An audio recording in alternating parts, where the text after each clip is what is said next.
The sun rises in the east but sets in the west.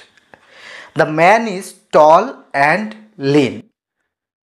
Rohim or Karim will get the prize. এখানে দেখো প্রতিটা বাক্যে দুটো দুটো আলাদা আলাদা অংশ রয়েছে এবং এদেরকে যুক্ত করছে একটা শব্দ, অ্যান্ড, বাট, অর। এগুলোকে কি বলে? এগুলোকে বলে কনজাংশন। কনজাংশন কাকে বলে যদি সংজ্ঞা বলতে হয় কি বলবো? যে ওয়ার্ড দ্বারা দুটি বাক্য বা শব্দ বা বাক্যাংশকে একসঙ্গে সংযুক্ত করা হয় বা যুক্ত করা হয় তাকেই বলে কনজাংশন। এই কনজাংশনের আবার তিন প্রকার রয়েছে: কোঅর্ডিনেটিভ কনজাংশন, সাবঅর্ডিনেটিভ কনজাংশন এবং কোরিলেটিভ কনজাংশন।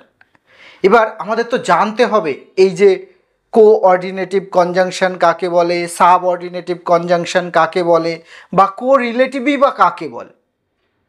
এই বিষয় নিয়ে বা এই কনজাংশন নিয়ে সম্পূর্ণ একটা ডিটেলস ভিডিও রয়েছে অমিতের টিউশন ইউটিউব চ্যানেলে, যে ভিডিওটার লিঙ্ক নিচে দেওয়া রইল, সেখান থেকে তোমরা দেখে নিতে পারো। আর এরকমই গ্রামার রিলেটেড ভিডিও পাওয়ার জন্য সাবস্ক্রাইব করো অমিতের টিউশন চ্যানেলকে। আজ তবে এটুকুই। I am Amit, signing off for the day.